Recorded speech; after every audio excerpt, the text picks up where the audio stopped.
안녕하세요. 저는 부산에 살고 있는 30대 초반 여성입니다. 그동안 여름과 가을이 잘 구분 안 갔는데 이제서야 가을이 성큼 왔네요. 저는 현재 엄청 유명하지는 않지만 아이들의 동심을 그리고 있는 동화 작가입니다. 수입이 엄청 많은 건 아니어도 제 입에 풀칠할 정도로는 벌고 있답니다. 제가 아무래도 동화책을 쓰는 사람이다 보니 동심이 조금이나마 남아있거든요. 제가 공주는 아니지만 기다리다 보면 언젠가 제게도 멋진 사람이 나타날 거라 막연하게 믿었어요. 그런데 아무리 아름다운 동화를 창작하며 살고 있어도 막상 인생이란 게 살아보니 전혀 동화 같질 않네요. 최근에 저는 결혼을 앞두고 파혼했거든요. 어쩌면 제가 너무 연애를 안 하고 동화 속 세상에서만 살고 있으니 정신 차리고 사람 보는 눈 키우라고 하늘에서 내려준 시련이 아닐까도 싶네요. 여러분들께서 제 이야기를 듣고 같이 공감해 주신다면 저에게는 오늘 큰 위로가 될 것 같습니다. 저희 집은 소문난 딸부잣집이에요. 아쉽게도 제가 가장 예쁜 셋째 딸은 아니고요. 세자매 중 저는 둘째로 태어났습니다. 자매들끼리 나이 차이가 별로 안 나면 네 물건 내 물건 하며 많이 싸운다더라고요. 그런데 저희 집 세자매는 아무래도 각자 나이 터울이 조금씩 있어서 그런지 사이가 매우 좋았어요. 어린 시절에는 항상 언니가 제게 양보하고 저는 동생에게 양보하고 동생은 또 언니에게 양보했어요. 아마 그래서 싸울 일도 크게 없었나 봐요. 친정 부모님은 딸 부자만이 아니라 일찍이 땅 투자를 많이 해서 소위 말하는 알부자세요. 저희 자매는 딱히 부모님 땅에 대해서 누가 나중에 어디를 상속받겠다 뭐 이런 생각은 하지도 않고 살았는데요. 세상에 제 남편이 될 뻔한 남자가 그렇게 그 땅들의 오지랖을 부리고 눈독을 들였습니다. 파혼한 예비 신랑은 다름 아닌 저희 아빠 건물에서 새들어 일식당을 운영하는 사람이었습니다. 그와 처음 만난 건 몇 년 전이었어요. 저희 아빠가 갑자기 일이 생겨서 건물 세입자들에게 줄 명절 선물을 언니와 제가 대신 돌리고 있었어요. 그때 처음 예비 신랑의 존재를 알았죠. 그 남자는 안 그래도 서글서글한 인상이었는데 웃기도 잘 웃어서 엄청 호감상이었습니다. 속으로 저 사람 괜찮다 생각하고 있었는데 친정아빠도 바른 청년이라 칭찬하는 남자였죠. 그 이후로 한동안 잊고 지내다 세입자 음식 팔아주는 겸 가족 외식이라며 아빠가 그 가게에 온 가족을 데리고 갔습니다. 나왔어요, 황 사장. 사장님, 사모님 오셨어요? 오늘은 가족분들이랑 오셨으니까 제가 더 특별히 맛있게 해드릴게요. 황 사장님 잘 지냈어요? 얼굴이 더 환해졌네. 감사합니다. 덕분에 이렇게 잘 지내고 있습니다. 에헤이, 황 사장 솜씨야. 당연히 뭐 대충 해도 다 일품 요리지. 여기가 우리 건물의 자랑이자 이 동네 유일한 일식 맛집이잖아. 황 사장님, 내가 많이 애정합니다. 아차차, 여기는 내 딸들이야. 다 예쁘지? 네, 저번에 한번 인사 나눴어요. 안녕하셨어요? 아, 어머님을 닮아서인가? 따님들이 진짜 다 미인이세요. 황 사장님이 마음에도 없는 소리 잘하네. 얘는 나 닮은 게 아니라 누가 봐도 우리 남편 닮았지. 두 분 다 골고루 닮았어요. 그럼 오늘 예약 손님이 별로 없어서 편한 자리에 앉아 계세요. 저 이만 들어가서 준비해 볼게요. 늘 드시던 세트로 맞으시죠? 맞아요. 잘 부탁해요. 엄마 아빠는 넉살이 좋은 그 남자를 아주 꿀 떨어지는 눈빛으로 바라봤어요. 아유, 황 사장 저 친구 여자친구 없으면 딱 내 사윗감인데 말이야. 여보, 주책 그만 떨고 밥이나 먹읍시다. 아니, 황 사장 말이야. 여기 상가 사람들이 다 사윗감으로 눈독 들이고 있어. 젊은데 패기 넘치고 인성도 나무랄 데 없거든. 그래요? 아유, 우리 막내 애기는 너무 어리고 첫째는 임자했고 남아있는 건 딱 둘째뿐이네. 엄마 아빠 왜 그래요? 주방까지 다 들리겠어요. 첫째 언니는 결혼하고 셋째 막내는 연애 알아서 잘하고 둘째인 저만 항상 연애를 잘 못하니까 부모님이 티는 안 내도 조바심이 나셨나 봐요. 식사하는 내내 저 들으라고 부모님은 연신 황 사장이라는 사람을 칭찬했습니다. 어쩐지 저는 세뇌당하는 기분도 들었죠. 저 사람이 그렇게 좋은 사람인가? 호기심도 생겼어요. 그렇게 저희 가족이 맛있게 식사를 마치고 집으로 돌아가려는데 갑자기 그 황 사장이라는 남자가 저를 붙잡고 말했습니다. 식사는 맛있게 하셨어요? 네, 엄청 맛있게 먹었어요. 다행이네요. 여기 제 명함입니다. 또 놀러 오세요. 그때 남자는 자기 명함을 세 자매 중에 제게만 내밀었어요. 작은 명함 뒤에는 그의 번호와 꼭 한번 연락 달라는 말이 적혀 있었습니다. 예전에 명절 선물 돌렸던 그날 제게 첫눈에 반했다는 고백이 적혀 있더라고요. 일식집 사장은 그 뒤로도 저를 몇 번 봤는데 제가 건물주 딸이라 함부로 말을 못 걸었다고 하더라고요. 저는 그때 마침 만나는 사람이 없어서 언니와 동생은 더 적극적으로 제 새로운 연애를 바랬습니다. 뭐야. 사장님 왜 우리 언니만 명함 줬어요? 엄마 아빠, 둘째 언니만 명함 받았어. 아니, 거의 편지야. 막내야, 나 결혼한 거 티나? 결혼 반지도 오늘 안 꼈는데 저 남자 어떻게 알고 딱 둘째한테만 줬지? 둘째 언니가 더 예뻐서 준 게 아닐까? 언제는 첫째 언니가 제일 예쁘다며. 너 그새 변심했냐? 요즘에는 둘째 언니가 더 예뻐. 언니, 연락할 거지? 몰라, 생각해 봐야지. 야, 뭘 더 생각해? 엄마 아빠가 칭찬하는 거 못 들었어?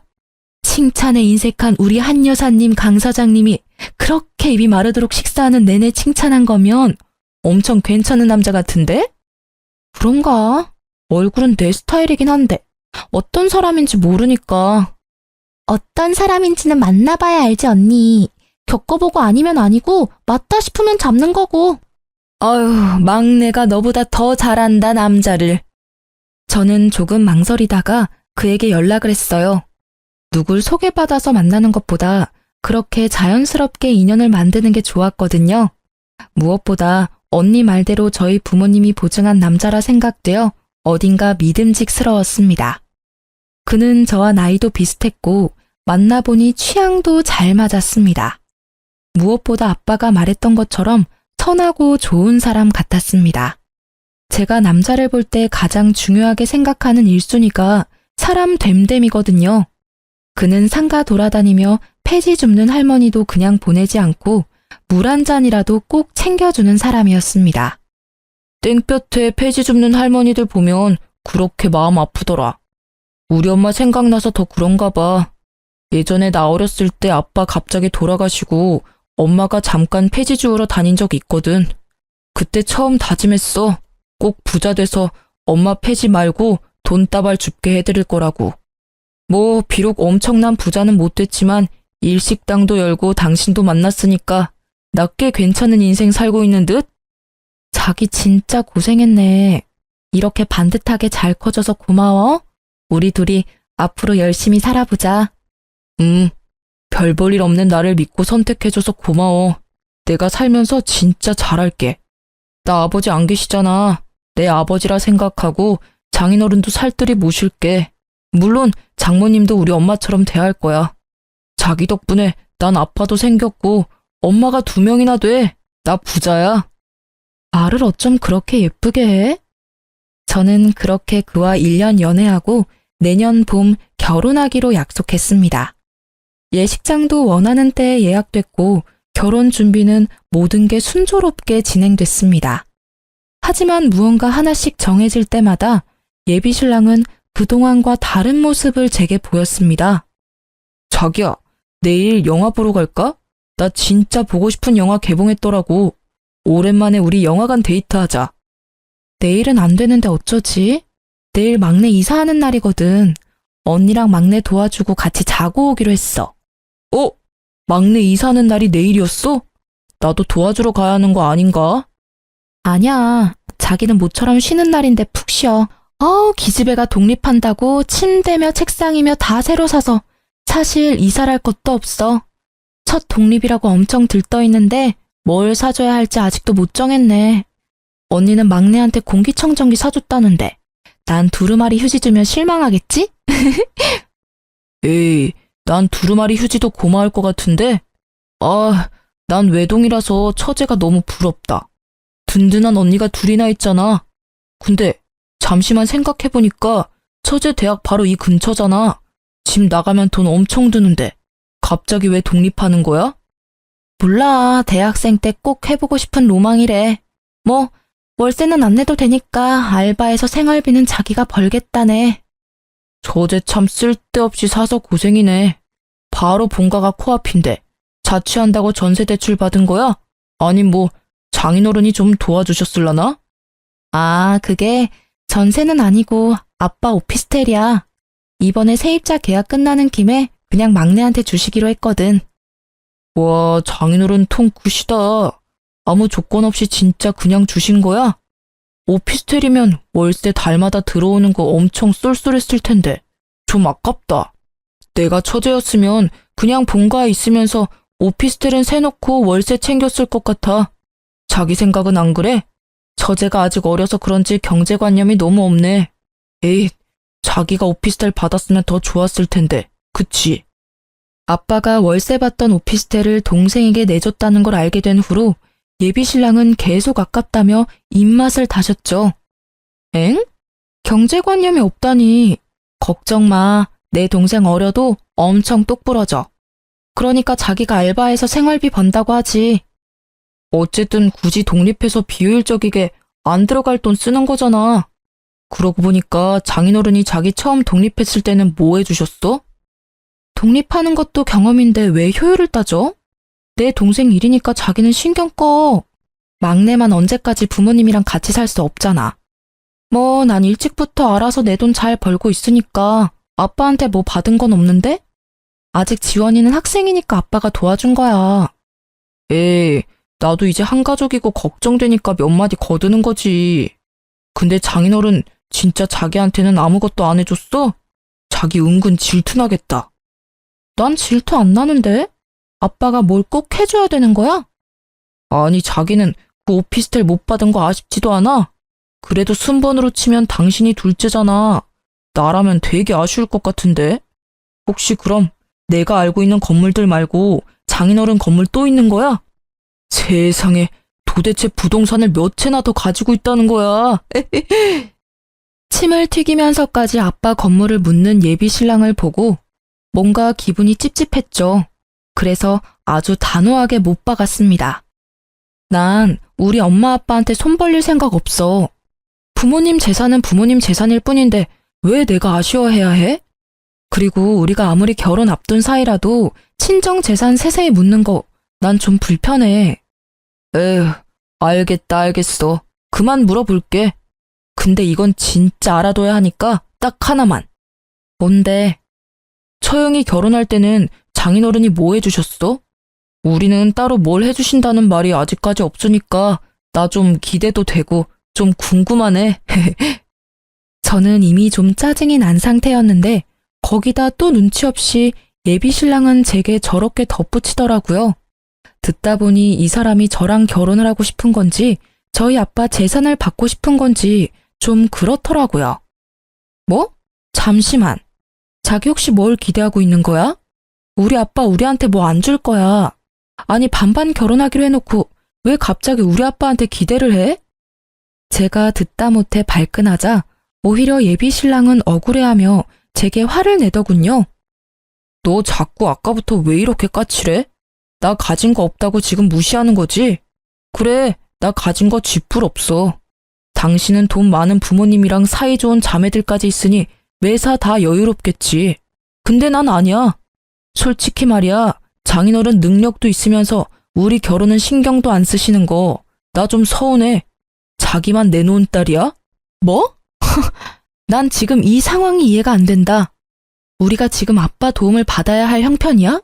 나도 일을 하고 멀쩡히 당신도 일을 하고 있는데 우리가 뭐가 부족해서. 자기야, 내가 장인어른한테 당장 뭐 돈이라도 보태달랬어? 난 뭐 그냥 그런 기대감도 가지면 안 돼? 우리가 부족하다는 게 아니라 말하지 않아도 돈 많은 장인어른이 뭐 하나 해줄 법도 하잖아. 아, 됐다. 그만 얘기하자. 그래, 그만 얘기하자, 제발. 내가 오해하는 건지 모르겠는데 지금 자기 말하는 거 들어보면 꼭 나 좋아서 결혼하는 게 아니라 우리 아빠 재산 보고 결혼하는 사람 같아. 에이씨, 뭔 말을 못해. 그렇게 저희는 연애하면서 처음으로 대판 싸웠습니다. 어떻게 보면 별거 아닌 것 같지만 친정 사이를 이간질하는 듯한 그의 태도와 아빠의 재산을 눈독 들이는 것처럼 보여서 한순간에 신뢰감과 정이 뚝 떨어지더라고요. 결혼 앞두고 많이들 싸운다는데 그게 제 얘기는 아닐 줄 알았습니다. 사람 무조건 사계절 겪어봐야 한다는데 제가 너무 오만했나 봐요. 겨우 사계절로 그 사람을 다 아는 줄 알았어요. 그 사람에게서 제가 몰랐었던 모습들이 나오자 이 결혼하는 게 맞나? 바로 주춤하게 되더라고요. 저와 연락이 일주일 넘게 안 되자 예비 신랑은 먼저 찾아와 자기가 경솔했다고 사과하더군요. 자기야, 내가 좀 시건방 졌던 것 같아. 진짜 맹세코 장인어른한테 뭘 바랬던 건 아니야. 장인어른 재산을 욕심낸 게 아니라 자기가 너무 착하니까 혹시라도 둘째라서 손해보는 게 있지 않을까 하는 생각이 문득 들더라. 자기도 알다시피 내가 형제도 없고 아버지도 안 계시잖아. 그런 내가 우애를 어떻게 알겠어. 장인어른의 깊은 뜻과 사랑을 감히 내가 뭘 알겠어. 내가 너무 생각이 짧았고 경솔했어. 함부로 말해서 미안해. 정말 잘못했어. 저는 여전히 혼란스러웠지만 일단은 예비 신랑의 사과를 받아줬습니다. 아직까지 식장도 입금 날짜가 남아 있었고 마음만 먹으면 돌이킬 수 있는 기회는 있었어요. 다만 혹시라도 제가 결혼 앞두고 예민해져서 모든 걸 부정적으로 바라본 건 아니었을까 싶어 스스로를 점검할 시간이 필요했습니다. 저는 한 번 더 예비 신랑의 행동을 지켜보기로 했죠. 그런데 예비 신랑은 저와 그 싸움 이후로 어딘가 많이 조급해 보였습니다. 저희 결혼식은 내년 예정이었는데 난데없이 올해 꼭 결혼을 해야 한다고 하더군요. 자기야, 우리 결혼 날짜 말이야. 아무래도 내년은 너무 늦은 것 같아. 응? 다 정해졌는데 그게 갑자기 무슨 소리야. 사실은 엄마가 얼마 전에 점집을 갔거든? 근데 자기랑 나랑 올해 꼭 결혼을 해야 이혼수도 없고 앞으로 쭉 평생 잘 살 거래. 그런 말까지 들었는데 가만히 있기엔 엄마도 나도 너무 찜찜해서. 그래서? 아니, 아직 나 드레스도 못 맞췄고 식장 결제는 하지도 않았는데? 자기야, 우리가 당장 결혼식 하고 싶다 해서 바로 할 수 있는 상황이 아니야. 게다가 점쟁이가 말한 걸 어떻게 100% 신뢰해? 자기야, 일단 들어봐봐. 결혼식은 내년 예정대로 하는 거야. 근데 일단 혼인신고는 바로 해야 돼. 그건 간단해서 지금 당장 가도 할 수 있어. 그럼 우린 결혼식만 내년에 하는 거고 점쟁이 말대로 결혼은 올해 하는 거잖아. 어때? 괜찮은 생각이지? 어? 정말 별거 없으니까 부담 갖지 마. 싫은데? 난 그렇게 하기 싫어. 왜 싫은데? 자기야, 결혼하는 게 애들 장난이야? 알지도 못하는 점쟁이 말 듣고 바로 혼인신고부터 하자고 말하면 어떤 여자가 그러자 하겠어. 아, 그냥 좀 내 말대로 해주면 안 돼? 안 돼. 진짜 정 떨어지게 왜 그래? 무작정 생각도 안 해보고 바로 안 된다 말하지 마. 우리 어차피 내년에 결혼할 거잖아. 그 사실이 달라져? 아니잖아. 근데 뭐가 문제야? 혼인신고 먼저 한다고 달라질 거 전혀 없어. 자기가 자꾸 그런 식으로 나오니까 나랑 결혼하기 싫어 보여. 그런 거야?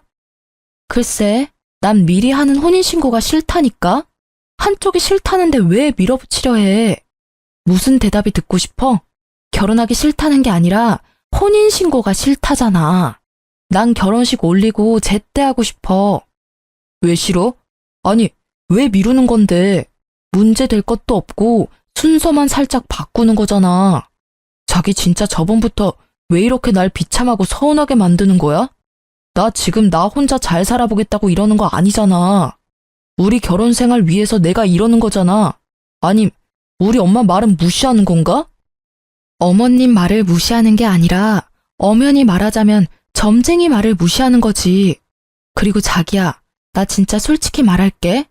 우리 지금 결혼 앞두고 계속 삐그덕거리는 것도 솔직히 이게 맞나 싶거든? 내가 싫다는데 억지로라도 혼인신고를 미리 하고 싶어? 아, 알겠다, 알겠어. 이번엔 내가 양보할게. 근데 원래 커플들 결혼 전에 많이들 싸운대. 자기 마음 내가 모르는 거 아니야.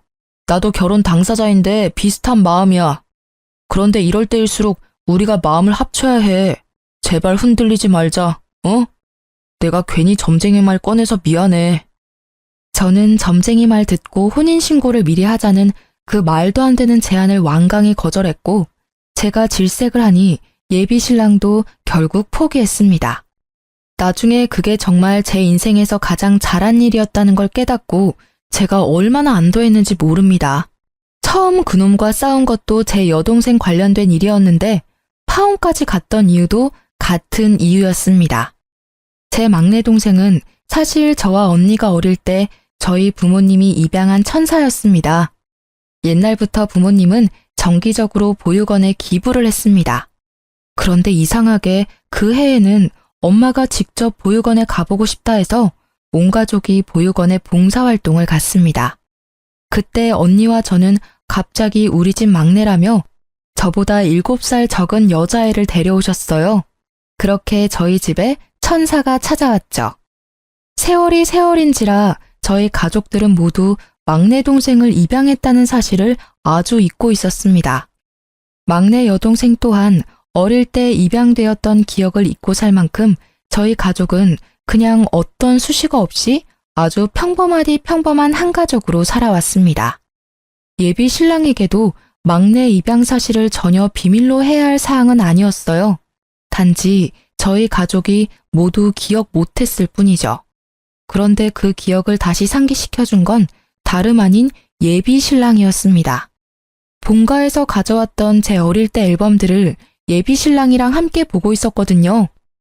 자기는 아기 때랑 진짜 똑같이 생겼어. 어쩜 이렇게 한결같이 귀엽고 예뻐? 그거 우리 언니인데? 처형이라고? 뭐야. 지금 내가 보고 있었던 아기가 다 처형이었네. 미안해. 근데 장모님 앨범 진짜 잘 정리해 놓으셨다. 앨범이 처형이랑 자기 그리고 처제까지 세 파트로 나눠져 있네. 우리 엄마 하여튼 꼼꼼하셔. 그런데 좀 이상하다? 뭐가? 각자 태어났을 때부터 시간별로 정리하신 것 같은데 왜 처제는 갓난아기 때 사진이 없지? 그럴 리가. 엥? 진짜 없네? 뭐지? 저는 한참을 생각하다가 순간 동생을 입양했다는 사실이 머릿속에서 번뜩였습니다. 아, 맞다. 와, 나 완전 잊고 있었어. 뭐를? 내 동생 말이야. 어렸을 때 우리 집에 천사로 왔어. 엄마 뱃속으로 안 오고 날아서 우리 품에 왔어. 그래서 아기 때 사진 없는 거야. 처제 입양했다는 말이야? 응, 맞아. 그 중요한 일을 정말 잊었다고? 혹시 일부러 숨긴 건 아니야? 나한테 책 잡힐까봐 숨긴 거면 좀 실망인데? 약간은 정색하는 예비 신랑의 표정을 보고 무척이나 당황스러웠습니다. 숨기다니, 그걸 뭐하러 숨겼겠어? 진짜 나도 가족들도 잊고 있었어. 다 어릴 때 일이고 시간도 많이 지났으니까. 책 잡힐까봐라니 말이 좀 듣기 그렇다. 어쨌든 다행이다. 뭐가 다행이야? 아니야, 내가 또 모르는 사실은 없지? 응, 없어. 근데 진짜 장모님이랑 장인어른 존경스러워. 딸이 이미 2명이나 있었는데 1명 더 데리고 온 거잖아. 너무 감동이다. 제가 변명 아닌 변명을 하자 예비 신랑은 굳었던 얼굴을 풀고 엄청 신난 듯 다행이라며 웃더군요. 내심 반응이 이상하다 생각 들었지만 이내 부모님을 칭찬하는 말에 저는 또 바보같이 사람 잘 골랐다 착각했어요. 솔직히 입양가족 편견 가지고 바라보는 시선들 가끔 있거든요. 오히려 아무렇지 않아 하는 예비 신랑에게 고마웠습니다. 하지만 제가 아주 단단히 착각하고 있었다는 걸 예비 시댁에 가서야 깨달았습니다. 이상하게 처음 인사드렸을 때랑 달리 예비 시모는 제게 좀 냉랭했습니다. 제 얼굴을 보자마자 싫은 소리를 하더군요. 에휴, 진정이 넉넉하면 뭐하냐. 아주 쓸데없이 딸이 셋이나 있어서는. 둘째인 네가 뭐 제대로 물려받을 거라도 있겠니? 첫째는 첫째라서 많이 받고, 막내는 귀여워서 많이 받고, 둘째는 어쩔 수 없이 어느 집에서나 찬밥이야. 아유, 속 터져. 내 아들 결혼하고 팔자필 사주인데 이게 맞는 결혼인지 난 아직도 잘 모르겠다. 네? 예비 시모의 말을 듣고 너무 기가 막혔는데요. 예비 신랑이라는 놈은 곧바로 더 충격적인 언행을 이어나갔습니다. 엄마, 걱정하지 마. 이놈아, 걱정이 태산인데 뭘 걱정하지 마. 걱정하지 말라니까. 아들 능력 못 믿어? 아니, 자기가 첫째도 아니고 세자매 중 중간에 낀 애매한 둘째라서 엄마랑 내가 좀 많이 걱정했었거든. 엄마, 근데 진짜 아들 한번 믿어봐요. 이 결혼 정말 알짜배기 같아.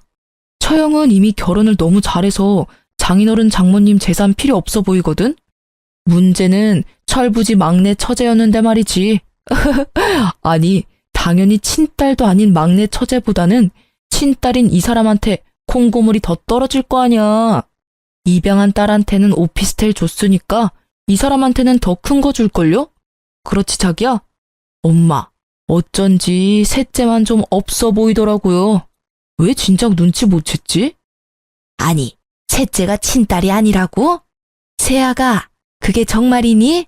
어머, 진짜 너무 잘된 일이네. 그거 듣던 중 반가운 소리다, 야. 저는 예비 신랑의 말도 너무나 충격적이었는데요. 저희 집 사정을 듣고 너무 좋아라 하는 예비 시모의 행동도 충격이었습니다. 저는 한치의 고민도 없이 그놈의 따귀를 사정없이 날렸습니다. 할 수만 있다면 예비 시모의 입도 확 꿰매버리고 싶더라고요. 야, 너 지금 뭐라고 했어? 뚫린 입이라고 내뱉으면 다 말이야? 내 동생이 뭐가 어쩌고 어째? 야, 왜 난데없이 사람 뺨을 때려? 너 미쳤어? 아, 근데 이게 진짜 확... 아, 내가 여자는 안 때린다. 자기야, 결혼 앞두고 제발 나 자극 좀 그만해. 요즘 왜 그래 도대체? 그게 네 본색이었구나? 나 미쳤어. 눈 돌았어. 네가 사람이야? 아, 몰라봐서 미안하다. 사람 말 배운 짐승이었지? 얘, 뭐 잘못 먹었어? 아니 어디 감히 귀한 내 아들한테 손을 대? 그것도 시애미 앞에서. 어머님, 아니, 아줌마. 아줌마가 낳고 기른 짐승은 아줌마한테나 귀하겠죠. 나한테는 그냥 쓰레기 그 이하도 아니거든요? 뺨 한 대로 끝난 걸 고맙게 생각하세요. 저 따위로 키운 아들 어디 감히 나한테 장가 보내려고 했어요? 어림도 없지. 지금 당장 반품할게요. 아줌마나 저놈 평생 끼고 잘 사세요. 자기야, 너무 흥분했다. 지금 왜 이러는지 난 전혀 모르겠거든? 너 감히 내 소중한 막내 동생 네 더러운 주둥이에 올린 것부터 사과해. 당장 사과하라고. 와, 동화 작가라고 교양 있는 줄 알았더니 입에 걸레 물었어? 아니 왜 또 뭐가 뒤틀려서 그러는 건데. 너란 여자 진짜 비위 맞추기 어렵다. 미안해, 미안하다. 그렇게 동생이 소중한 줄 몰랐어. 예비 신랑 아니 그놈은 제게 사과 같지 않은 사과를 하더군요. 게다가 예비 시모는 옆에서 제가 자기 아들 뺨 내리쳤다고 가슴을 치며 울분을 터뜨렸습니다. 이놈아, 자기 목도 못 챙기는 제가 뭐가 아쉬워서 네가 뺨 맞고서도 사과를 해. 그냥 버려라. 안 될 패야 쟤는. 선 봐서 더 좋은 짝 찾으면 돼. 엄마, 이제 그냥 가만히 계세요. 제가 알아서 할게요. 자기야, 나가서 마저 얘기하자, 응? 자기라 부르지 마, 소름 돋으니까. 너랑은 끝이야. 파혼이야. 추접스러운 꼴 다 보여주고 뭘 기대하니? 왜 그래? 내가 잘못했다니까? 자기야, 내가 잠시 미쳤었어. 결혼 준비하면서 스트레스를 너무 받았나 봐.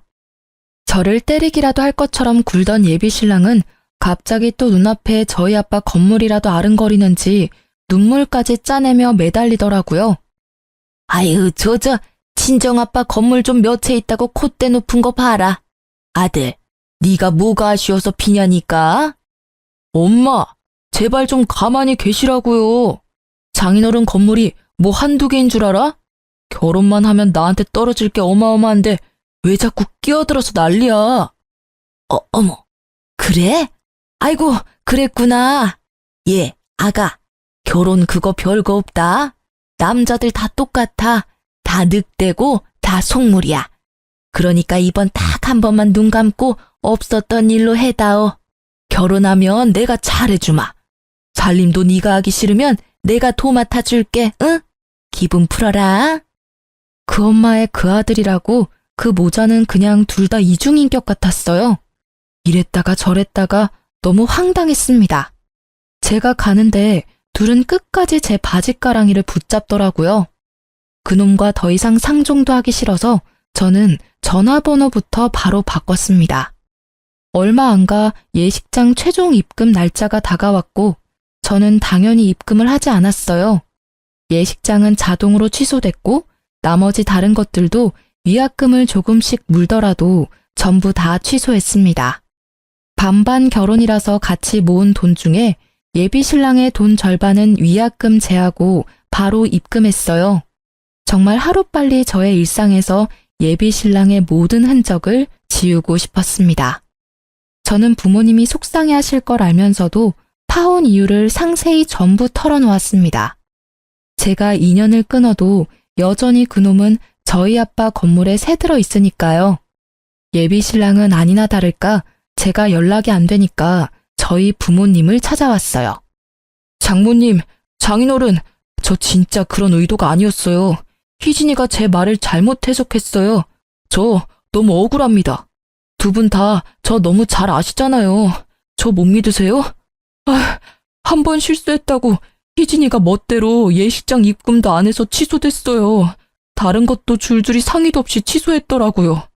저 정말 괴롭습니다. 예약이야 다른 날 다시 하면 돼요. 그런데 희진이가 저희 결혼을 파토내려고 해요. 두 분이 좀 말려주세요. 네? 너무 잘 알지. 너 말고 내 딸을 잘 알지. 내 딸이 저렇게까지 화난 거면 넌 정말 고쳐먹을 수 없는 놈이라는 걸 스스로 증명한 거야. 어디 감히 내 딸을 모욕해? 장모님, 장모님까지 왜 그러세요? 자네 무슨 낯짝으로 여기로 온 거야? 얻어맞기 전에 우리 눈앞에서 썩 꺼져. 구렁이 짓 하는데 나도 그만 깜빡 속을 뻔했네. 장인어른!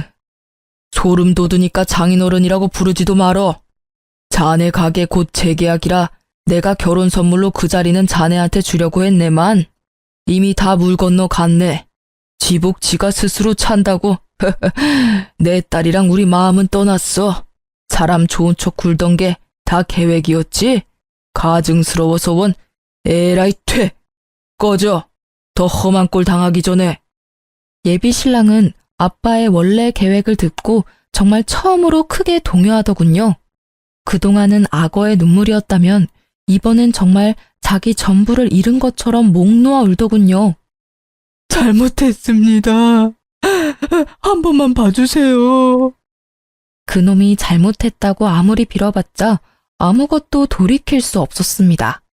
제 막내 동생은 왜 갑자기 파혼을 하게 됐냐며 엄청 안타까워하고 궁금해했어요. 하지만 동생에게는 영원히 비밀로 하기로 했습니다.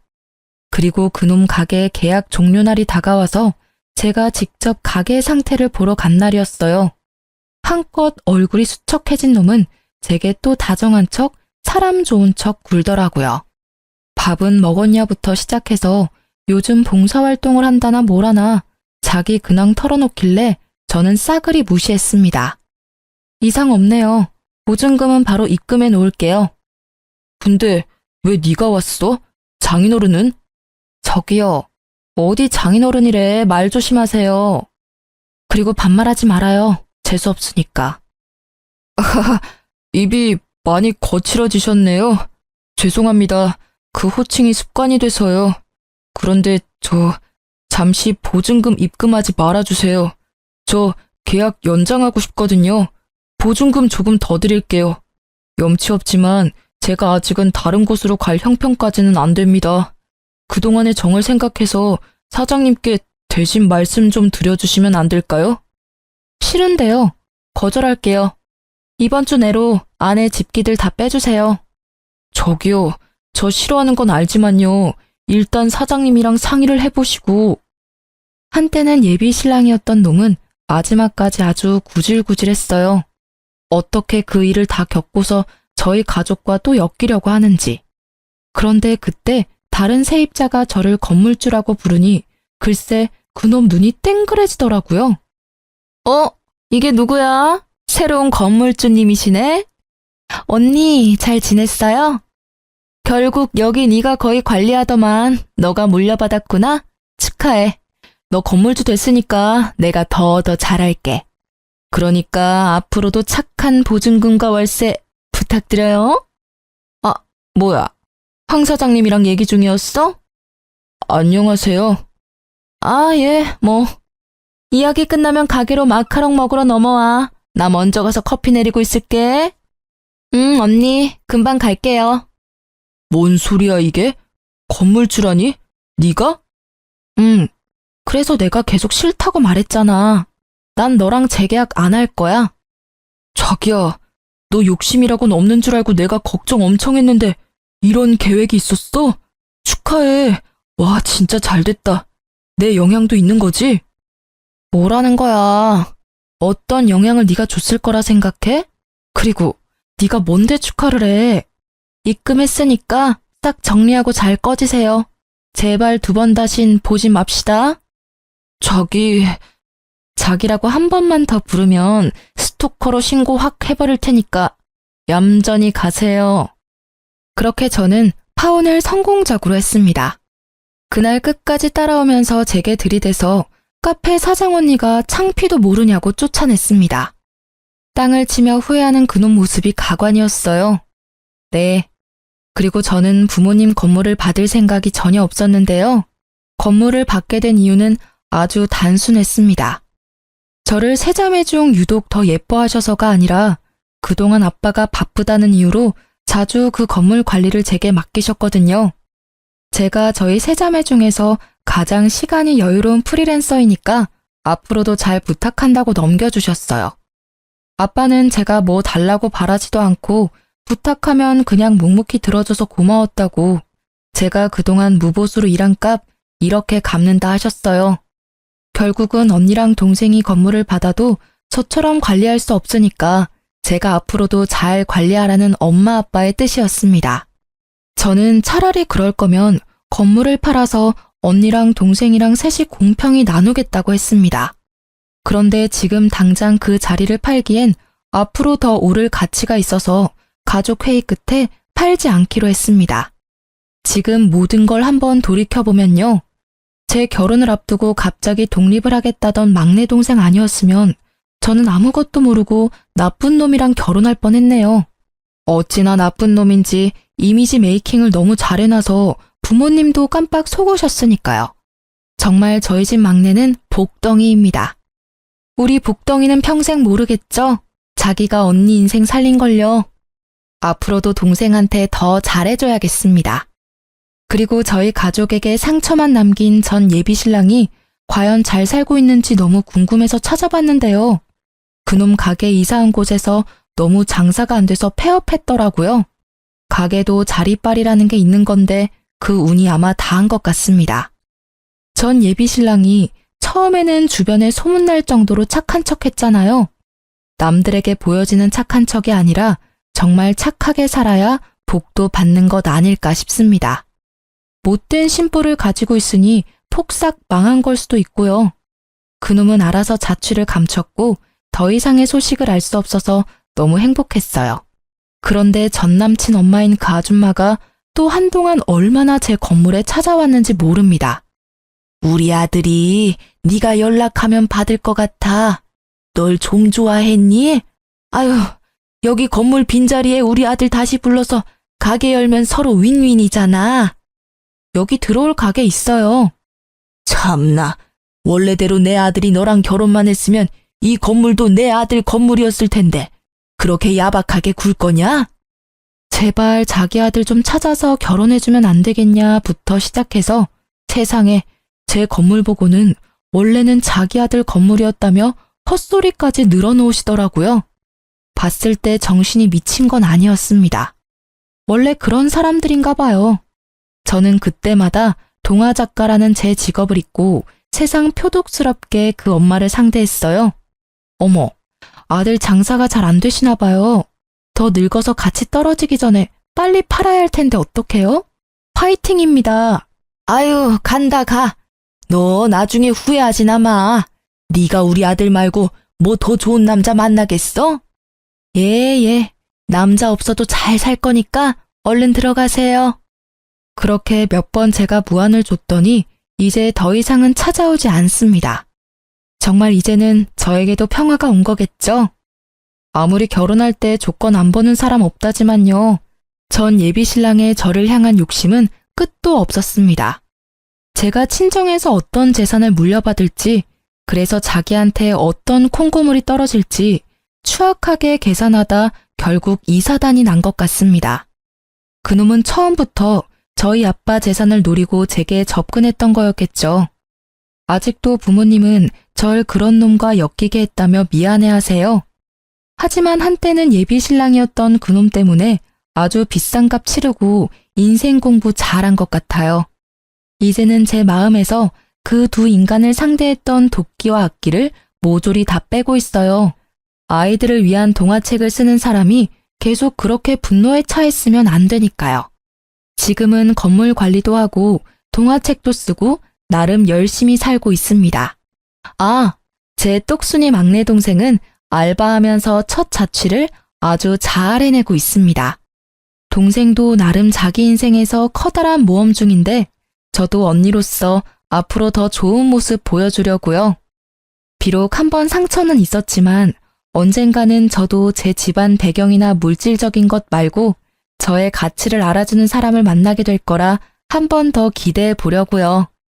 그러려면 저부터 더 좋은 사람이 돼 있어야겠죠? 많이 노력하겠습니다. 긴 사연 끝까지 응원해 주시고 따끔한 질책도 해주셔서 감사합니다. 여러분, 좋은 하루 보내세요.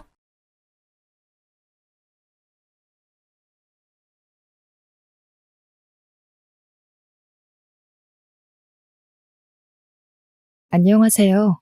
이혼만이 유일한 저의 살 길이었던 속상한 사연을 하나 들려주고자 찾아온 이혼녀입니다. 다들 이혼할지도 모른다고 미리 대비하면서 결혼을 하진 않잖아요. 또 이혼의 결과를 낳지 않기 위해 배우자를 선택할 때 정말 유심히 고려해보기도 하지 않습니까? 저 또한 일반 사람들이 생각하는 것처럼 배우자와의 행복한 미래를 상상하며 괜찮은 사람과 결혼하고자 나름 신경을 많이 썼습니다. 그런데도 불구하고 이혼이라는 결과를 낳았네요. 운전이란 게 나 혼자 안전운전한다고 해서 무사고를 보장하는 게 아닌 것처럼 부부관계 또한 저 혼자 노력한다고 배우자마저 변심하지 않는다는 보장이 없더라고요. 속상한 일이지 않습니까? 저는 그저 욕심 없이 마음 맞춰 잘 살길 바랬을 뿐인데 남편은 왜 그랬을까요? 설렘이라는 것도 세월에 장사 없다고 보는데 왜 그것에 끔뻑 넘어가 평화로운 가정을 깨트려 버린 걸까요? 사람이란 건 감정이 있는 동물이기 때문에 어쩔 수 없는 거다라고 치부하기엔 한눈 팔지 않으려고 노력하는 부부들도 많지 않습니까? 사람들의 축복 속에서 인생의 동반자가 되기로 약속을 했으면 지키려고 노력이라도 해야 하는 거 아니냐고요. 제 이야기가 남들에게는 흔한 소재일 수 있겠으나 저에겐 깊게 새겨진 유일한 상처라서 현명한 대처를 못했을지 모릅니다. 많은 사연을 들어봤을 청취자분들께서 제 사연에 위로 한마디씩 얹어주시면 감사하겠습니다. 저에게는 순진하고 여자에 대해 아무것도 모르는 모태솔로 남편이 있습니다. 저를 만나기 전까지 남편은 나이 31살이 되도록 여자랑 손도 한번 안 잡아본 쑥맥이었어요. 제가 아동복지협회에서 일하는 사람인데 남편이 시청 공무원이다 보니까 파견 직원으로 몇 번 만난 적이 있었거든요. 남편이 제게 먼저 관심을 주면서 대화를 트기 시작한 사이에요. 제가 살고 있는 곳은 조금 작은 도시 수준이었고 그래서 저희가 일하는 곳은 젊은 사람보다는 기혼녀와 나이 지긋한 어른들이 많은 곳이었습니다. 그 때문에 아마 미혼이고 자기보다 어린 여자인 제가 남편 눈에 든 것이 아닌가 싶어요. 저는 남편보다 4살이 어렸는데요. 첫 취업하자마자 저도 주변에 제 또래의 젊은 직원이 거의 없다 보니까 심심하긴 했거든요. 몇 없는 젊은 사람들은 다 가정이 있어서 퇴근하고 가볍게 맥주 한잔 할 동료도 없었습니다. 지연 학연 전혀 없는 곳에 취업된 경우라서 더더욱 외로웠죠. 저 또한 우리 회사에서 미혼의 젊은 남성을 본 건 남편이 처음이었어요. 남편의 관심으로 처음 대화를 했을 때 남편이 미혼이라는 말에 얼마나 반가워했는지 모릅니다. 그냥 그 사실만으로도 친구가 생긴 기분이었거든요. 그럼 마치고 식사 같이 하실래요? 사실 저도 이곳엔 아는 사람도 없어서 퇴근하면 아무것도 안 하고 집에만 있거든요. 어머, 정말요? 저야 너무 좋죠. 안 그래도 저도 집에 가면 쥐 죽은 듯이 누워서 휴대폰만 하는데 너무 잘 됐다. 그럼 저희 번호 먼저 교환할래요? 남편이 먼저 말을 걸어주었지만 관심의 척도는 제가 더 높지 않았나 생각합니다. 바로 연락처를 뿌리는 저의 적극성에 남편이 좀 당황하더니 금세 웃음을 보이면서 받아줬던 걸로 기억해요. 남편과 늘 공적인 대화만 나누다가 바깥에서 사적인 만남을 가졌는데 솔직히 나 자체가 제 타입은 아니었습니다. 외적인 것도 제가 좋아하는 스타일과 완전히 반대였고 여자에 대해 너무 모르는 순댕이였기에 제가 괜히 남편에게 때를 묻힐 것만 같은 느낌이 들더라고요. 그래서 이성으로 본 적은 없었고 대화 주제도 재미가 없었지만 제가 얼마나 타지에서 외로웠으면 그 시간마저 귀하게 여겼을까요? 이상한 개그를 하는 남편의 말솜씨에도 리액션을 열심히 해주면서 당시 분위기를 즐겼던 것 같습니다. 퇴근하고 먹는 반주가 그렇게 맛있는지 처음 알았다니깐요. 저는 남편과 종종 그렇게 바깥에서 시간을 함께 보냈습니다. 마음으로 통하는 부분도 많고 공통점도 제법 많아서 대화가 끊기지 않고 계속 이어졌어요. 하지 않았다는 거죠. 저는 남편을 동료 직원 이상으로 생각해 본 적이 없었는데요. 어느 날 남편이 제게 고백을 하는 거 아니겠습니까? 솔직히 많이 당황했습니다. 저더러 받아주지 않아도 된다고 하면서 그냥 말해주고 싶었다고 하길래 그것만으로도 이미 부담은 왕창 느꼈죠. 아마 그로 인해서 잠깐 남편이랑 멀어졌을 거예요. 제가 일부러 말수를 줄이고 피하면서 연락이 와도 피곤하다고 계속 거절을 했거든요. 남편이 눈치가 없어서 돌려 말하니까 전혀 모르더라고요. 제가 몸이 안 좋다고 만남을 피하면 약을 사다 주고 친구들이 놀러와서 약속이 있다고 피하면 친구들과 시간 잘 보내라고 모바일 쿠폰을 보내주기도 했습니다. 이 마음을 계속 받는 것이 미안할 정도로 남편은 저한테 점점 더 호의적으로 변해갔어요. 이대로는 제가 희망 고문을 주는 나쁜 사람이 되는 것 같아서 남편에게 그만 제 의사를 확실히 표현해줘야겠더라고요. 그런데 얼마 뒤 제게 하나밖에 없던 가족인 엄마가 돌아가시면서 저는 남편에 대한 마음을 확 바꾸었습니다. 남편은 누구보다 저를 걱정해 주었고 장례를 치르는 내내 곁에 있어줬어요. 정신 못 차리고 있는 저를 대신해서 장례 절차도 모두 해결해 주었고요. 외동에다가 사촌들도 여자들이라서 남자의 손이 현저히 부족한 상황이었는데 그걸 흔쾌히 남편이 다 해주었다는 겁니다.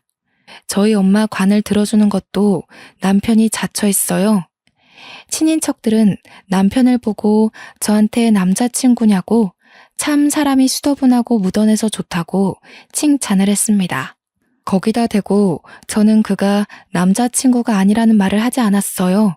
그냥 묵묵히 음료를 정리하고 있는 남편을 보면서 크게 의지를 했던 것 같습니다. 그때 처음으로 남편에게 이성으로서 마음의 문이 열렸고 그와 동시에 저런 남자와 결혼을 하면 좋겠다는 생각까지 들었어요. 어쩌면 남편보다 늦게 출발한 마음이지만 제가 더 빠른 감정이 아니었나 싶습니다. 장례를 마치고 저는 남편에게 식사 대접을 거하게 했습니다. 어디 식당에서 사준 것이 아닌 저희 집으로 초대해서요. 와, 이 한희 씨가 한 거예요? 한희 씨는 얼굴도 마음도 참 예쁘신데 요리까지 잘하시네요. 어쩜 그렇게 다 가지셨대요? 한희 씨 만나는 남자는 분명 복 받을 겁니다. 그래요? 대영 씨가 저희 엄마 위해서 고생해준 거에 비하면 비루하죠. 그래도 늘 저를 좋게 봐줘서 고마워요. 그래서 말인데 대영 씨가 그 복 한번 받아보시겠어요? 제가 돌려서 고백을 한 탓인지 남편이 잘 못 알아듣더군요. 그래서 우리 한번 만나보자고 직설적으로 얘기를 해줬더니 그제서야 깜짝 놀라대요. 그날 저는 남편이 그렇게 크게 리액션을 할 줄 아는 사람이란 걸 처음 알았습니다. 남편은 연애하면서 제게 정말 잘했어요. 이건 서로 주고받는 사랑이 아니라 완전 헌신이라 해도 되었을 정도로 저를 공주처럼 대해줬고 밥을 먹어도 어디를 가도 항상 자기보다 저를 우선해 두었습니다. 그런 마음 때문에 아마 제가 더 빨리 결혼에 대한 마음을 확신하지 않았나 싶네요. 결혼에 대해 정식으로 생각해 봤을 때가 딱 30살이었는데요. 주위에서도 친구들이 다 결혼을 하고 애 낳고 사는 걸 보다 보니 저도 자연스레 남편과의 미래를 그만 결정지어야 될 것 같다고 느끼게 되더군요. 결혼을 한다면 꼭 남편이랑 하고 싶었을 정도로 저는 다른 이성에 대한 가능성을 두지 않았습니다. 그래서 제가 먼저 남편한테 결혼 얘기를 슬쩍 했어요. 그랬더니 이번에도 역시 남편이 큰 리액션과 함께 먼저 말해줘서 고맙다고 하는 거 아니겠습니까? 한이 너가 나한테 너무 과분한 사람이라서 감히 결혼 욕심을 못 냈는데 정말 고마워. 내가 평생 잘할게. 하늘에 계신 장인 장모님께 절대 못난 모습 안 보이도록 노력하는 남편이 될 거야. 남편은 며칠 뒤 제게 정식으로 프로포즈를 했고 저희는 그렇게 시댁으로 결혼 인사갈 날짜를 잡았습니다. 시부모님은 자기 아들이 숙맥이라 평생 독거 생활을 할 줄 알았는데 이렇게 결혼할 여자를 데려왔다며 엄청 좋아하셨습니다. 저를 굉장히 귀한 손님으로 대우해 주었고 갈 때마다 매번 자기 아들 거둬줘서 고맙다고 했어요. 결혼 전부터 저는 이미 며느리 대접을 거하게 받았습니다. 그래서 저희는 식구 느낌 내기 위해서 결혼을 하고 시댁으로 합가를 하려고 했습니다. 그러나 결혼식을 올리자마자 남편이 서울로 발령이 나는 바람에 할 수 없이 분가로 시작할 수밖에 없죠. 거처를 옮겨 서울 변두리로 집을 구했고 저도 서울로 급하게 직장을 구했죠. 그렇게 소도시에서 대도시로 옮겨가 살게 되었습니다. 저도 남편도 각자 차가 있었지만 좋은 차가 아니라 그냥 무단한 세단이었어요. 직장 주변으로 집을 구했다고 하지만 아무리 그래도 서울 아닙니까? 걸어갈 수 있는 거리가 아니라서 무조건 차를 타야 했거든요. 이사 오고 한 반개월 정도는 당연히 그렇게 지냈는데 남편이 어느 순간부터 차를 안 타고 대중교통을 이용하기 시작한 거 아니겠어요? 힘들지 않아? 지하철로 가면 50분은 가야 되는데 일찍 일어나고 움직이는 거 안 피곤해? 나는 도무지 대중교통 이용할 엄두가 안 나던데. 서울은 지하철이 아니라 완전 지옥철이잖아. 힘들어도 좋아. 워낙 운동을 안 하니까 나는 생활 운동이 좀 필요해. 그렇게 출근하면 오히려 오전 근무 내내 생기가 돌아서 졸리지도 않아. 여보도 가끔 대중교통 이용해봐. 남편은 말 그대로 일집 하느라 운동을 못해서 대중교통을 이용한다는데 그렇게 바로 이해되진 않았어요. 왜냐면 남편은 평소에도 운동을 전혀 하지 않던 사람이었거든요. 무슨 바람이 불어서 굳이 피곤한 짓을 자처하나 싶었지만 그럼에도 굳이 이해를 해야 한다면 나이가 들어서 체력 관리하려나 보다라고 생각하는 게 가장 타당하다고 봤습니다. 제 직장은 남편 직장과 걸어서 30분 거리에 떨어져 있었어요. 저와 남편은 늘 점심을 같이 먹었기 때문에 점심시간이 더 긴 제가 남편 회사 근처로 찾아가 시간을 보냈습니다. 이건 굳이 서로 연락해서 약속 잡지 않아도 어느 순간부터 당연하게 지켜왔던 약속 같은 거였어요. 한두 번 그렇게 점심을 같이 보냈다 보니까 일부러 연락하지 않아도 그렇게 되더라고요. 아마 신혼이라서 고생해서라도 같이 있고 싶은 마음이 그득했던 게 아닌가라는 생각이 듭니다.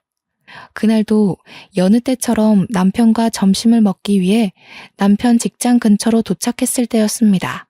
남편이 처음으로 저와의 약속에서 지각을 한 날인데요. 한 5분 남편 회사 앞에 서 있어도 남편이 나타나질 않더라고요. 별다른 연락도 없어서 전화를 해보려고 하는 그때 뒤늦게 남편이 허겁지겁 나왔습니다. 늦어서 미안하다며 가까운 정식집으로 저를 얼른 데리고 갔죠. 자기야, 내일부턴 점심 같이 못 먹을 것 같아. 이번에 공무원 합격률 낮았잖아. 신입들이 대거 들어오는 바람에 사수가 모자라거든. 가르쳐야 될 게 많아서 당분간 점심도 회사에서 주는 끼니로 해결해야 할 것 같아. 아, 그래? 그렇게 바빠? 할 수 없지 뭐. 그럼 대중교통 이용하는 거 더 피곤할 텐데. 이제 그만 차 타고 다녀. 아니면 내가 지하철 있는 데만이라도 태워다 줄게. 그건 괜찮아. 내가 알아서 할게. 그나저나 앞으로 야근이 생길지도 모르거든.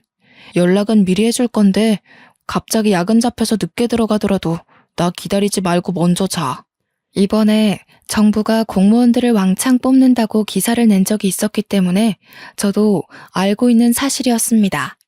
다만 사수가 부족해서 끼니까지 겨우 챙겨 먹어야 될 정도로 시청이 바빠졌는지는 몰랐어요. 그 뒤로 저는 남편 요구대로 한동안 남편 직장에 찾아가지 않았습니다. 저도 처음으로 동료들과 어울려서 함께 밥을 먹었죠. 한이쌤이 매일 남편이랑 점심 먹으러 가길래 인꼬 부부가 따로 없다고 생각했다니깐요. 물론 신혼이라지만 어쩜 그렇게 깨가 쏟아진대요? 아니에요. 깨가 쏟아지긴요. 요즘은 남편이 너무 바빠서 얼굴 마주하기도 힘든걸요. 아직 결혼 안 하셨죠? 저는 결혼 추천하는 쪽입니다. 남편이랑 잘 맞기만 하면 너무 행복하거든요. 제가 남편 직장까지 가서 밥을 먹는 바람에 제 직장에선 제 남편에 대해 전혀 모르면서도 아주 좋게 봐주었습니다. 회사 내에서 제 남편 이미지가 1등 남편감으로 상승했을 정도였어요. 내심 뿌듯했던 저는 주위에서 치켜 세워주는 덕에 더 결혼을 추천했던 것 같아요. 제가 정말 남편복 하나는 타고났다고 생각했으니까요.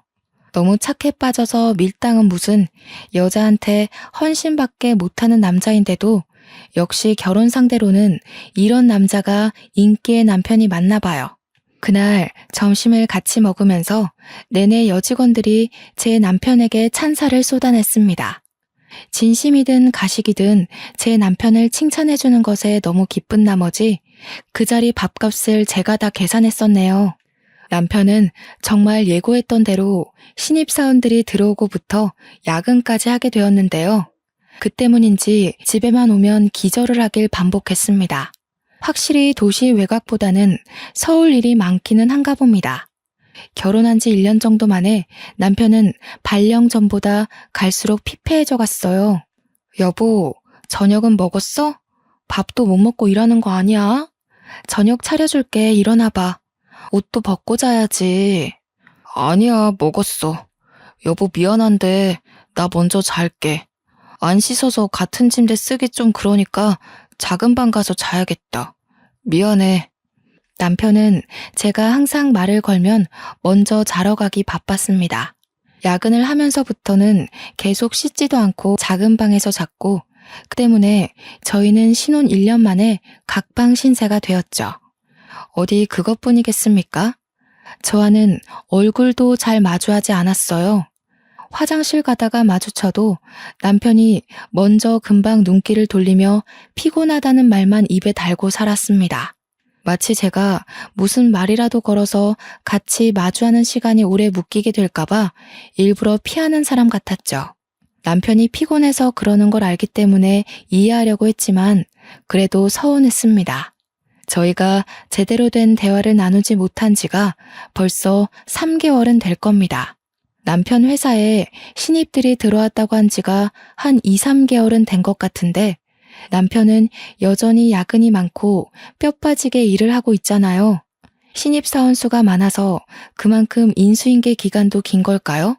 아는 게 없다 보니까 괜히 피곤한 사람 건드려서 예민하게 만드는 꼴이 될까봐 묻지도 못했어요.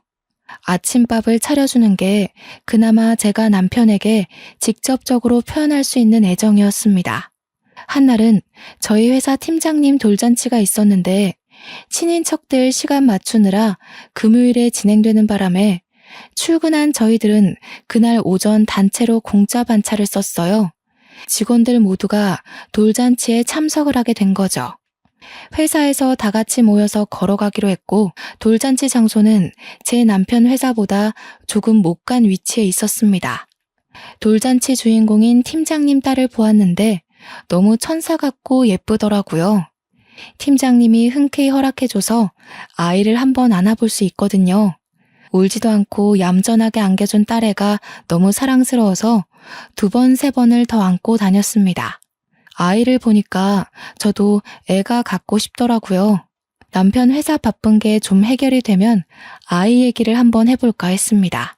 당연히 평소 아이에 대한 계획은 생각하고 있었지만 아이를 막상 직접 보니까 그 시기를 앞당기고 싶은 거 있죠. 당장 그 돌잔치에서 겪었던 감정을 남편에게 문자로 표현했는데 역시 남편은 바쁜지 답장이 없었습니다. 돌잔치에서 점심을 먹고 난 후 잠깐 요깃거리 한다고 직원들이 대거 카페를 찾았는데 시청 근처에 카페가 많으니까 제가 그쪽으로 가자고 먼저 안내했어요. 하니쌤. 남편이랑 매번 점심시간 같이 보내셔서 이 근방 맛집을 잘 아나 봐요? 이런 상황에 또 짝이 없는 저만 쓸쓸함을 느끼네요. 아유, 짓궂게. 무슨 그런 말씀을 하세요. 맛집이라고 할 건 따로 없고요. 다들 크로와상 좋아하시죠? 제가 자주 들렸던 곳이 있는데 맛이 참 대중적이거든요. 이쪽으로 오세요. 저는 남편과 여러 번 방문했던 맛있는 빵집으로 사람들을 데려갔습니다. 그곳은 제가 발견한 의외의 맛집이었고 아직 입소문 타지 않은 곳이라서 거기 알바생과 사장님이 저와 남편을 알고 있기까지 했어요.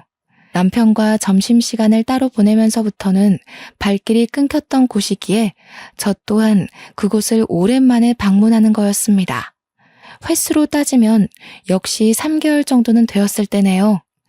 빵집에 들어간 뒤 제가 쏠 테니까 직원들한테 고르라고 하고 저는 간만에 보는 사장님께 인사를 했습니다. 사장님께서 역시 저를 알아보더라고요.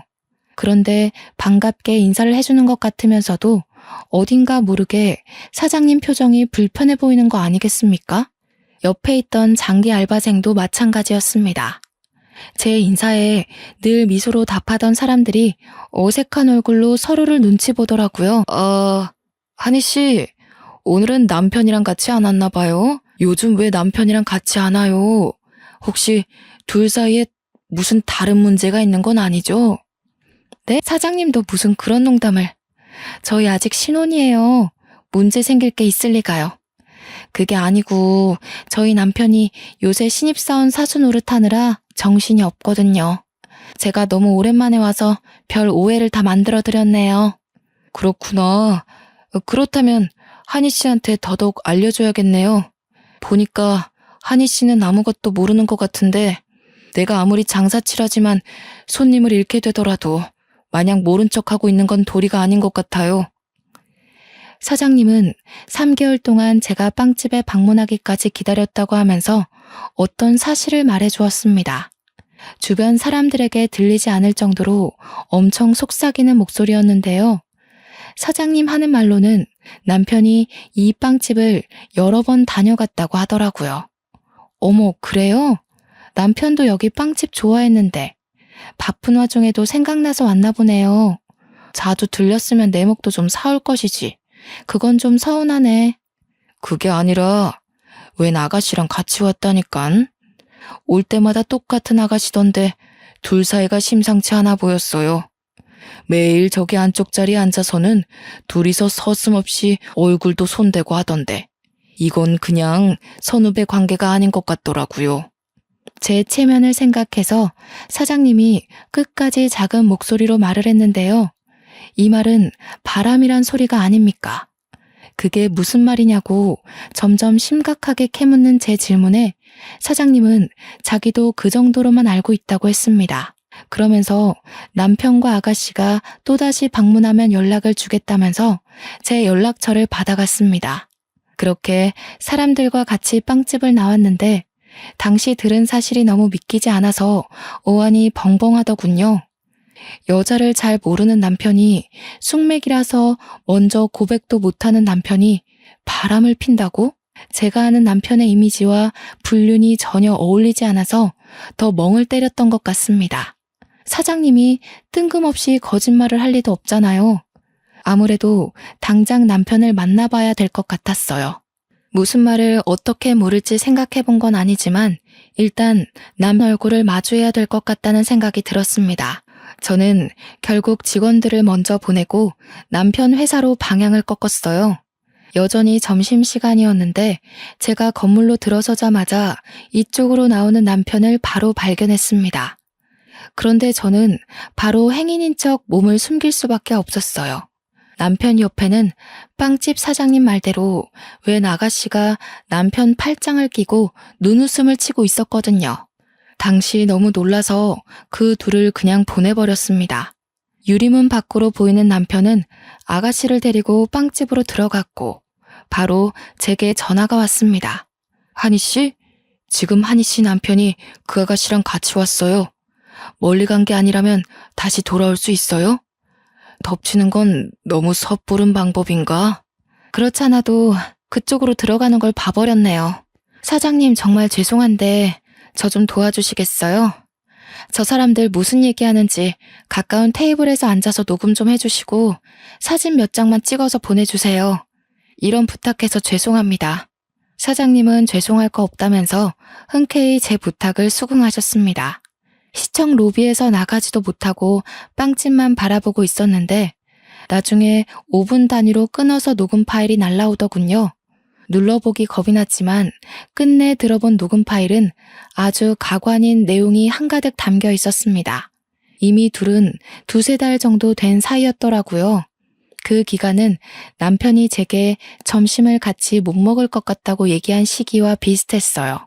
그리고 남편이 바빠서 집에 오면 기절하던 기간과도 같고 대중교통을 이용한 시기와도 일치했죠. 이 모든 건 남편이 평소 제가 알던 모습에서 돌변하기 시작한 때와 정확히 일치한다는 소리입니다. 파일에서는 누가 들어도 불륜이라 오해할 만한 대화들이 잔뜩 흘러나왔습니다. 그러다 이후에 영상 하나가 도착했는데 역시나 사장님이 보낸 거였어요. 영상에는 남편과 아가씨가 마주보고 앉은 상황에서 손을 꼭 잡고 있는 다정한 모습이 있었습니다. 남편이 아가씨를 챙겨 빵을 먹여주기도 하는 거 아니겠습니까? 내가 좋아해서 알아낸 그 빵집에 다른 년을 데리고 가서 불륜짓 할 줄은 몰랐네요. 남편이 여자한테 저런 행동도 할 줄 안다는 것 또한 몰랐습니다.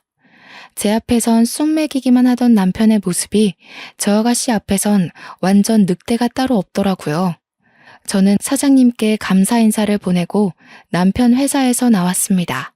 그리고 다음 날 월차를 내고 남편 회사를 다시 찾아왔고 남편 있는 부서로 엘리베이터를 타고 올라갔죠. 주위 눈을 피해 점심시간이 되도록 화장실에서 기다렸습니다.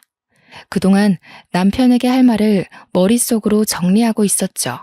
그때 화장실로 여직원 몇 명이 들어왔습니다.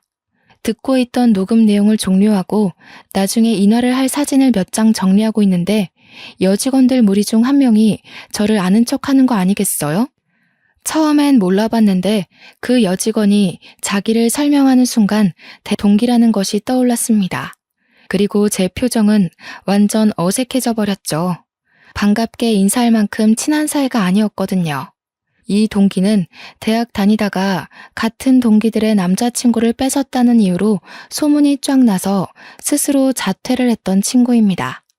저랑은 지나가다 인사만 한 정도였죠. 자퇴하고 공무원 공부를 시작했다는 얘기는 친구의 친구를 통해 듣긴 했는데 시청에서 일하고 있는 줄 몰랐네요. 그 동기는 넓은 서울에서 학교 때 친구를 보니까 나름 반가웠는지 신이 나서 제게 아는 척을 했습니다. 하필 이런 좋지 못한 상황에서 만난 게 좀 그렇지만 저도 그 인사에 적당히 대응해 주었죠. 웬일이니? 어떻게 여기서 다 만나지? 나 여기 꽤 길게 다녔는데 이제야 보네? 너도 여기서 일해? 이번에 신입사원으로 들어온 거야? 아, 난 여기 직원 아니야. 그냥 남편이 여기서 일해서 얼굴 보러 왔거든. 너는 잘 지내는 것처럼 보이네. 공무원 준비한다는 소문은 들었는데 해냈구나. 대단하다. 난 또 너도 공무원 된 줄 알았어. 응, 나는 이번에 신입으로 들어왔어. 준비한 지는 오래됐는데 이제야 신입으로 들어와서 적응하느라 바빠. 안부를 길게 나눌 정도로 친한 사이는 아닌지라 저희 대화는 어느 정도에서 뚝 끊겨버렸습니다. 동기도 저와의 추억이 없기 때문에 그리 긴 대화는 잊지 못하고서 작별 인사를 하고 떠났죠. 점심시간이 되었다는 걸 알고 남편을 찾아 나섰는데 혹시라도 뒤에서 동기가 제 행동을 이상하게 볼까봐 저 멀리 있는 동기를 눈치 보며 남편의 부서로 걸어가고 있었어요. 그런데 어디론가 폴짝폴짝 뛰어가던 동기를 확인했고 그 순간 저는 곧장 걸음을 멈춰버렸어요. 저도 모르게 화장실로 숨어버렸어요. 그러곤 멍청하게 한 곳을 바라보기만 했습니다. 다름 아닌 동기가 제 남편과 팔짱을 끼는 모습을 발견했기 때문이죠. 둘은 팔짱을 끼더니 곧바로 엘리베이터로 데려갔습니다. 잘못 봤다고 하기엔 제가 이미 남편과 동기의 얼굴을 너무 훤히 확인해버렸어요. 동기의 사근사근한 웃음을 보니까 그 순간 사장님이 보내줬던 영상 속 여자의 옆모습이 스쳐갔는데요. 저는 바로 영상을 확인했고 영상 속 여자의 손목시계와 동기의 시계가 일치한다는 걸 발견했습니다. 그걸 알고 나서는 당장 그 둘을 뒤쫓아갔죠. 적나라한 사진을 몰래 더 찍었습니다. 역시나 둘은 불륜 사이였던 겁니다. 사실 빵집 사장님이 처음 언지를 줬을 때 이미 예상했던 그림이긴 합니다. 다만 10% 정도는 빵집 사장님이 잘못한 거라고 부정했는데 이젠 남편을 향한 마지막 신뢰마저 완전히 사라져버렸다는 거예요. 그 와중에 희한한 건 여기 공직 사람들은 대놓고 불륜을 저지르고 있는 남편을 보고도 왜 가만 놔두는 거지? 싶었습니다. 그래서 무작정 남편 부서에 들어가서 남편의 동료로 보이는 분 잡고 물어보니까 다들 남편이 결혼한 줄 모르고 있는 실정이더군요. 황당했습니다. 남편의 기혼 사실을 아는 사람이 한 명도 없다는 건 남편이 서울로 발령 오면서부터 총각인 척 했다는 거 아니겠습니까? 그럼에도 제가 둘 앞에 바로 모습을 드러내지 않았던 건 이대로 허무하게 밝혀서 그 둘이 빠져나갈 구멍을 마련하도록 기회를 주는 게 싫었기 때문입니다. 그래서 더 머리를 굴렸습니다. 제가 복직 전공했기 때문에 그쪽 관련 직업을 가진 동기들이 많은데 그중 교정복지사로 일하고 있는 친구한테 연락을 했습니다. 그 친구에게 이 사실을 알렸더니 상간녀를 기억하는 친구가 노발대발 화를 내며 적극적인 방법을 구색해 주더라고요. 친구는 교정시설에서 일하니깐 사실 불륜보다 더 개념 없는 사람들을 볼 거 아닙니까? 교도소에는 주위에 깔린 사람들만 해도 다 법 관련, 범죄 관련 직업으로 판을 치고 있을 거고요. 그 중에는 당연히 검판사와 친분 있는 근무자들이 덜어 있을 겁니다. 게다가 제 친구 남편이 교도관이란 사실도 이미 알고 있는 정보였어요. 친구의 제안으로 저는 합의 이혼을 진행함과 동시에 끝까지 사이코 동기의 정체를 모른 척하는 걸로 작전을 짰습니다. 그리고 나서 친구가 말하기를 이혼을 한 뒤에 상간녀를 소송하라고 했어요. 법에 대해 잘 몰라서 친구 덕분에 처음 알게 된 건데 이혼하고도 상간녀를 소송할 수 있고 이혼한 뒤에는 민사가 아닌 가사소송으로 들어간다고 합니다. 사건이 이렇게 빠지게 되면 위자료도 더 높게 측정될 수 있다고 했어요. 변호사비가 2배로 들 수는 있대요. 하지만 친구가 그건 걱정하지 말라면서 변호사는 지인 찬스로 할인해 줄 테니까 자기가 시키는 대로 하라고 하더군요. 그래서 저는 친구를 믿고 그날 밤 집에 들어온 남편과 대화를 시도했습니다. 그때부턴 겁이 없어졌던 것 같아요. 친구 아니었다면 내내 벌벌 떨고 있었을지도 모르는데 당시 상황이 누가 봐도 제가 더 유리했거든요. 남편은 여느 때처럼 저와 대면하길 피하더라고요. 매번 같은 레퍼토리였고 또 피곤하다는 핑계로 바로 씻으려 했습니다. 당신 바람피지? 요즘 여자들이 참 예쁘장하고 자기 관리를 잘해서 큰 물에 있다 보면 눈이 돌아갈 만해. 그렇다고 신혼 1년 만에 그러는 건 좀 너무하지 않아? 제가 던지는 말에 남편이 화들짝 놀라서 그제야 제 얼굴을 마주봤습니다. 얼마 만에 제대로 보는 건지 황당해서 감격스럽더군요. 남편은 제 말에 가타부타 설명도 없이 무작정 길고 날며 아니라고 부정하기 시작했는데요. 저 말고는 만나본 여자가 없던 사람이다 보니까 부정행위를 숨기는 표정도 그렇게 티가 났지 뭡니까. 남편을 캐묻고 사실을 밝혀내는 데에 전혀 문제가 없을 정도로 이미 다 알아차려졌네요. 끝까지 모르는 척 하시겠다. 불륜을 저지르려면 연습이라도 좀 하고 시작하지 그랬어. 불륜도 꾼들이나 하는 짓이지. 당신 같은 어중이 떠중이들은 덜미가 잡히게 되어 있다고. 제가 영상과 녹음 증거를 남편에게 보여주고 빵집 사장님의 증언과 회사 찾아가서 찍었던 사진까지 밝히니까 결국 남편이 실토를 했습니다. 그렇다고 용서를 비는 건 아니었어요. 어줍잖게 다른 작전을 펼쳤습니다. 어디서 본 건 있는지 완전 뻔뻔하게 어깨를 더 활짝 펴더라고요. 잘 됐네. 그래서 당신 나랑 이혼하고 싶다는 거지? 그래, 나도 이혼하고 싶어. 솔직히 자기가 제일 예쁜 줄 알았는데 서울 오니까 자기보다 예쁜 사람 천지더라. 다가갈 용기 없는 나한테 예쁜 여자가 먼저 다가와 주는데 그걸 어느 남자가 거절해? 심지어 그 여자는 돈도 많아서 나한테 뚜껑 열리는 차도 사줬어. 대중교통 이용한다고 거짓말했던 게 다 이런 이유 때문이었구나 싶더라고요. 그것까진 몰랐는데 알아서 남편이 말해주니 더 어이가 없었습니다. 남편 성격을 알다 보니까 제가 이렇게 사실을 밝혀버리면 조금이라도 주눅이 들 줄 알았어요. 싹싹 빌면서 용서해달라고 할 줄 알았단 말이죠. 그런데 짧은 사이 일이 뻔뻔하게 변해버렸다는 건 그 동기가 남편에게 이래라 저래라 주입을 시킨 게 아닌가 싶기도 했습니다. 당황스럽긴 했지만 생각해보면 제 입장은 더 유리한 방향으로 흘러가고 있었어요. 남편이 동기에게 푹 빠지고 완전 길들여진다면 오히려 고맙죠. 왜냐면 동기 전현 부자 아니거든요. 대학 때도 친구의 남자친구를 뺏은 이유가 전부 돈 때문이었습니다. 동기가 꼬셔낸 남자는 고등학생 막 졸업하자마자 스포츠카를 타고 다녔거든요. 그걸 보고 눈이 돌아버린 거죠. 잘 사는 집 아들 한번 잘 꼬셔서 인생 한번 펴보려고 친한 친구의 남자친구까지 작정하고 꼬셨던 겁니다. 저 동기는 남자를 고르는 기준이 못생기고 돈 많은 스타일이에요. 제 남편이 부자는 아니지만 젊은 나이에 빠른 승진을 했기 때문에 미래를 보면 앞으로도 계속 비전 있는 사람이었거든요. 아마 저 동기가 제 남편 수준 정도로 만족하는 이유는 자기 수준 또한 그렇게 막 뛰어나지 않기 때문일 겁니다.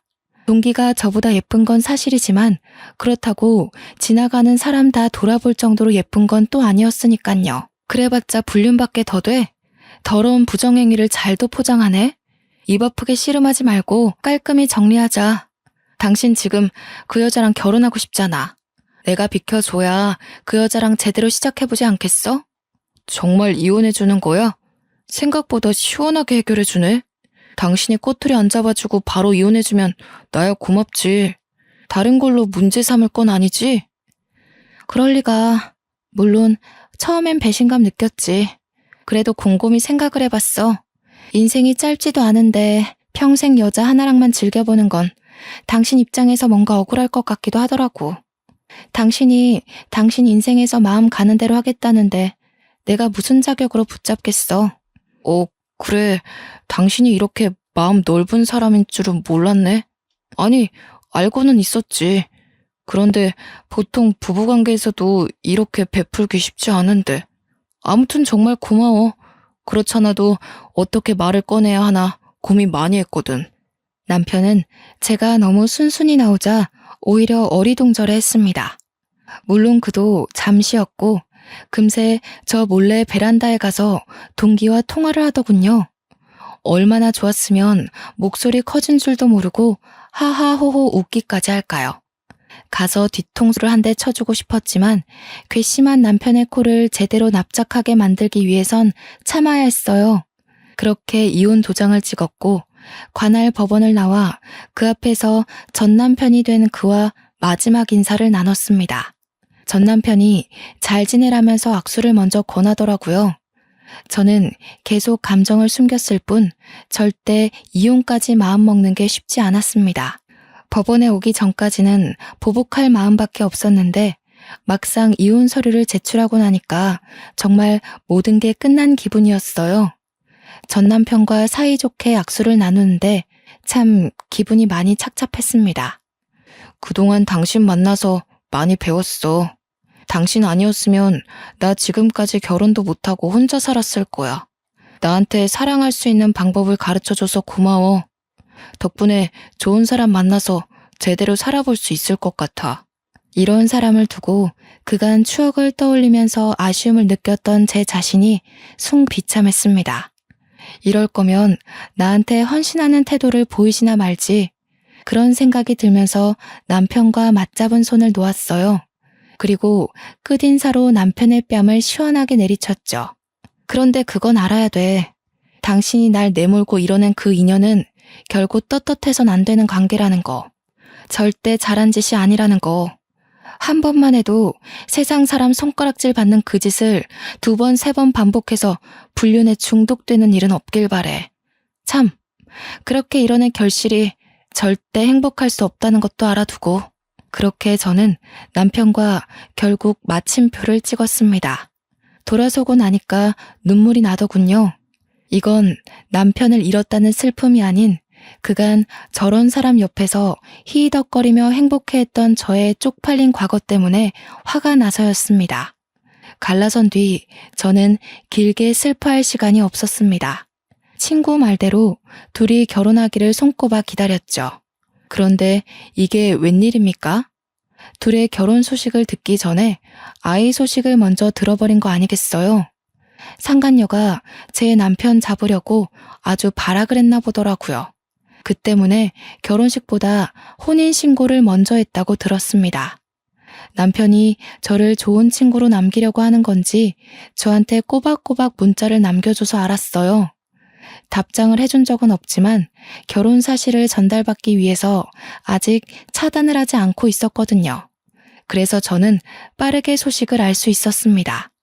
혼인신고를 했다면 이젠 정말 제가 승기를 잡을 때였어요. 저는 그제서야 친구 도움을 통해 추천받은 변호사를 선임했고 곧바로 상간녀 소송을 때렸습니다. 정확히 상간녀 쪽에서 소장을 받은 날에 남편한테서 전화가 왔는데요. 이혼하고 나서도 제게 문자만 했지 전화는 한 적 없는 사람이거든요. 그런데 얼마나 놀라고 마음이 급했으면 전화가 왔을까요? 당신 뭐야? 내가 받은 이거 상간녀 소송 맞아? 아니, 이게 어떻게 되는데? 우리 이혼했잖아. 그리고 이런 거 문제 삼지 않기로 하지 않았어? 사이좋게 이혼해놓고 왜 이래? 세상에 사이좋게 이혼하는 부부가 어딨니?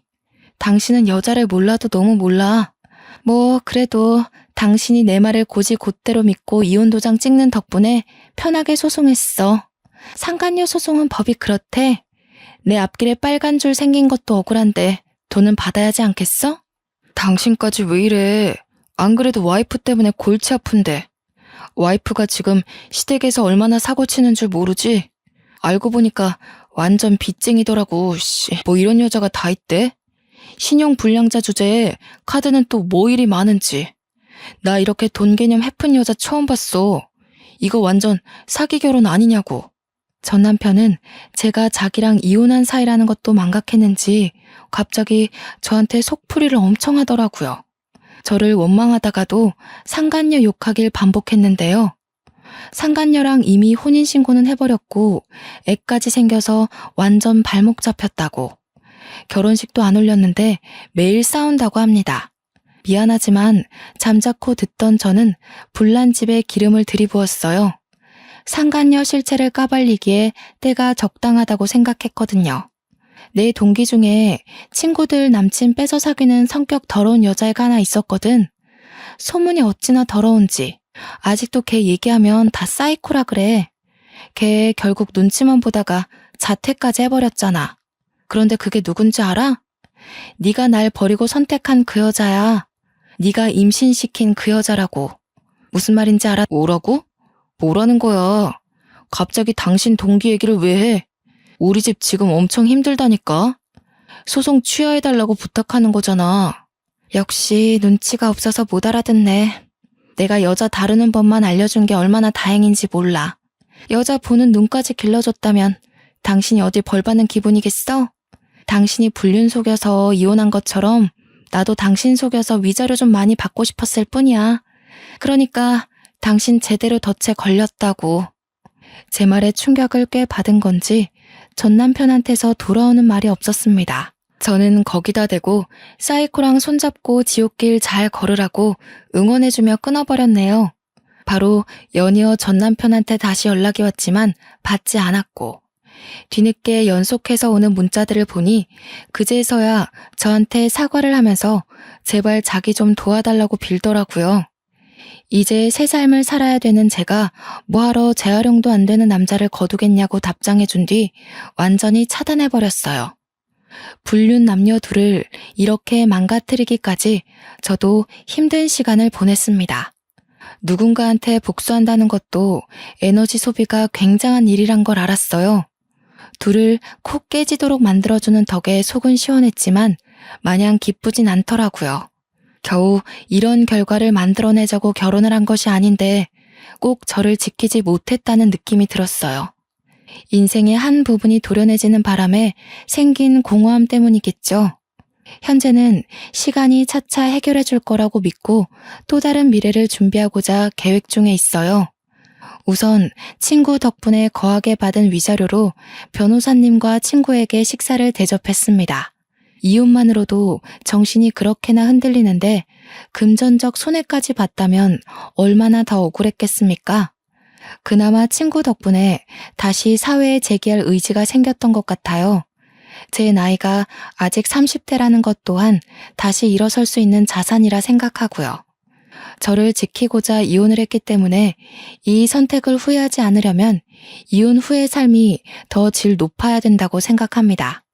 그러기 위해 저는 현재도 물론 앞으로도 늘 노력하고 가꾸면서 승승장구하는 사람이 될 겁니다. 이혼한 모든 분들에게 말씀드리고 싶어요. 이혼은 절대 흉이 아니라 내가 원하는 삶을 다시 계획할 수 있는 기회라고 말입니다.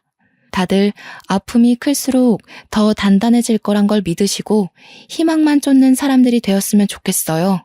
제 사연은 여기까지입니다. 항상 마음가짐 굳세게 먹길 바래요. 감사합니다.